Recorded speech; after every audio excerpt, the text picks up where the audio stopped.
আসসালামু আলাইকুম। দৈনিক জয়সাগরের পক্ষ থেকে সকলকে জানাই আন্তরিক শুভেচ্ছা। সাথে আছে আমি জান্নাতুল তাহিরা জ্যোতি। এখন সংবাদ শিরোনাম। মানিকগঞ্জে অবৈধ পাচার ও মাদক বিরোধী আন্তর্জাতিক দিবস পালন। এবার বিস্তারিত। মানিকগঞ্জ প্রতিনিধি আজহার হোসেনের প্রতিবেদনে। মানিকগঞ্জ জেলা প্রশাসন এবং মাদকদ্রব্য নিয়ন্ত্রণ অধিদপ্তর মানিকগঞ্জ জেলার আয়োজনে এই উৎসব বন্ধন পালিত হয়েছে। আজ বৃহস্পতিবার সকালে জেলা প্রশাসক কার্যালয় হতে একটি র্যালি মানিকগঞ্জ শহর প্রদক্ষিণ করে। পরে জেলা প্রশাসকের সম্মেলন কক্ষে অনুষ্ঠিত হয় আলোচনা সভা। আলোচনা সভায় সভাপতিত্ব করেন যুগ্ম সচিব মানিকগঞ্জ জেলা প্রশাসক ও জেলা ম্যাজিস্ট্রেট ডক্টর মনোয়ার হোসেন মোল্লা।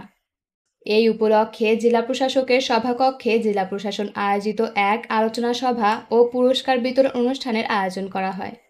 অনুষ্ঠানে বিশেষ অতিথি হিসেবে উপস্থিত ছিলেন মোহাম্মদ আতিকুল মামুন, অতিরিক্ত জেলা প্রশাসক, doctor Mohammad Khurshid Alam, civil surgeon Manikganj, Mohammad Nazmul Hasan Khan, অতিরিক্ত জেলা ম্যাজিস্ট্রেট এবং অতিরিক্ত জেলা প্রশাসক শিক্ষা ও আইসিটি, অতিরিক্ত দায়িত্বে জেলা সুপার মানিকগঞ্জ সহ বিভিন্ন দপ্তরের কর্মকর্তারা, জেলার বিভিন্ন শিক্ষা প্রতিষ্ঠানের শিক্ষার্থী মাদক বিরোধী গঠনমূল বক্তব্য রাখেন।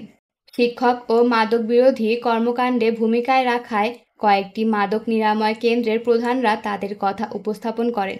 সভায় একটি সচেতনতামূলক ভিডিও দেখানো হয়। মাদক ধ্বংস করে স্বপ্ন, ধ্বংস করে পরিবার। মাদক মুক্ত থাকুন। সবাই সুস্থ থাকবেন, ভালো থাকবেন। দৈনিক জয়সাগরের সাথে থাকবেন। আল্লাহ হাফেজ।